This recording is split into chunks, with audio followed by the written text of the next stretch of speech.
live in His love, and to walk in His light.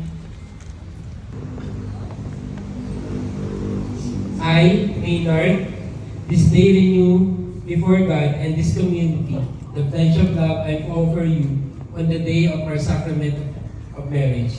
When I receive you to be my wife, I promise to be